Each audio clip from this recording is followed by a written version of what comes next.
Why BJP? क्योंकि उस वक़्त तो बीजेपी का कुछ था ही नहीं, ग्रास रूट पे कुछ था ही नहीं, ना कैडर था, ना लोग थे, ना बीजेपी को कंसीडर करते थे हरियाणा की पॉलिटिक्स में कि ये इनको भी सीरियस लिया जा सकता है पॉलिटिकली।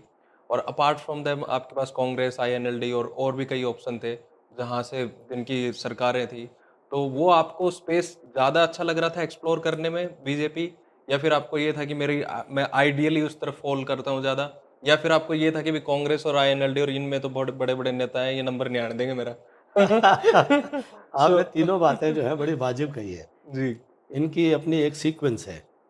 सबसे पहले तो ये था कि उस पॉलिटिकल स्पेक्ट्रम में चॉइस जो है, हुँ, तो सही बात है कि बीजेपी उस स्थिति में नहीं थी कि हरियाणा में अपने दम पर सरकार बना सके और हमेशा बहुत कम सीटों का एक सहयोग लेकर के और एक सहयोगी की भूमिका में ही रहती थी। जी।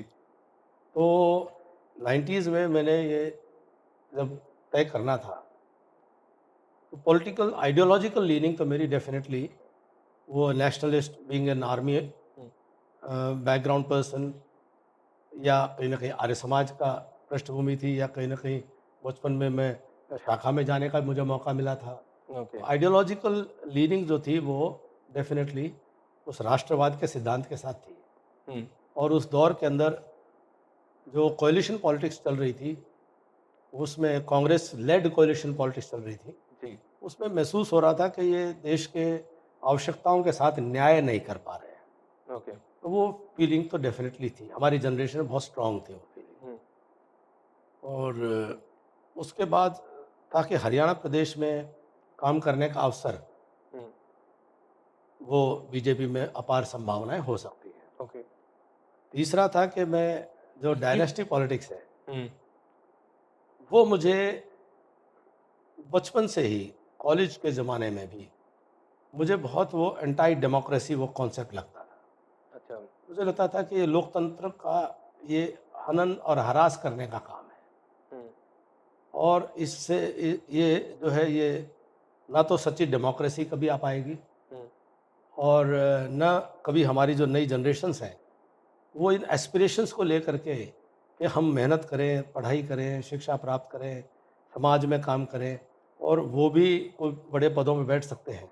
ऐसा लगता था कि पॉलिटिकल क्लास एक ऐसी बन गई थी जो फैमिलीज़ की कि जो सब रिज़र्वेशन उनके लिए हो गई है, पॉलिटिकल पावर की। उन्हीं की लेगेसी है। हाँ, तो this is something which I wanted to hmm, break free my generation from, break free my new generations, coming generations from hmm, this. Hmm, तो वो एक लगन बहुत बड़ी थी। मुझे हुँ, किसी से व्यक्तिगत कोई तकलीफ़ नहीं। हुँ, मुझे किसी परिवार से भी सबसे संबंध और कहीं न कहीं समाज में एक-दूसरे के साथ मिलना-जुलना है। मिलना-जुलना सब है। हुँ, किसी के कोई बुराई का विषय नहीं है। हुँ, सिर्फ़ मुझे ये कॉन्सेप्ट जो है, ये इसको लेकर के कि ये लोकतंत्र में बहुत बड़ा एक डैमेज करता है, डेमोक्रेसी को वीकन करता है। हुँ, जेन्युइन डेमोक्रेसी को ये आगे नहीं बढ़ने देता है। हुँ, ये एक कार्टेलाइज़ेशन हो गया, एक माफ़ियाओसी, हुँ। इसको जो इटालियन जो माफ़िया के हाँ, संज्ञा माफियासो में देता हूँ। माफियासो बोलते हैं हाँ, हाँ, इटालियन हाँ। तो माफ़ियासो, हाँ। Thank you so much for correcting me, thank you so much. Now तो दिस इज़ समथिंग, पूरे देश में ऐसा लगता था एक वेब बन गया है। हुँ, तो इसको तो तोड़ना चाहिए हुँ। और भगवान ने सब कुछ जो है योग्यताएँ, क्षमताएँ दी हैं। तो पता नहीं कितने जन्म पहले लिए हैं, कितने जन्म और लेंगे, एक जन्म इसी के लिए सही। Are you a religious person? क्योंकि आप बहुत ज़्यादा ये आध्यात्मिक टाइप्स बात कर रहे हैं। रिलीजियस और स्पिरिचुअलिज़्म में अंतर है।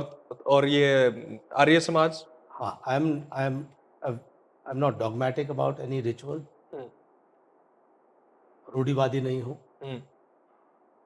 ईश्वरवादी हूँ। अच्छा, तो आप किसको मानते हैं ईश्वर? व्हाट इज़ योर हाँ, ultimate God? Who is your ultimate God? ईश्वर एक है, if you want to define it.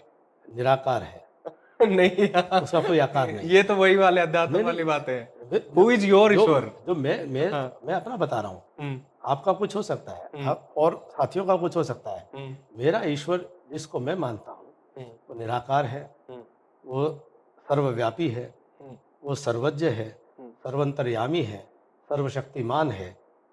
वो ईश्वर जो है, वो उसकी अल्टीमेट व्याख्या पावर है वेदों वो, में अल्टीमेट खूब पावर। की हुई है, हुँ, उसकी खूब व्याख्या की हुई है। हुँ, जो सदा विद्यमान था, जो आज भी है और जो सदा रहेगा।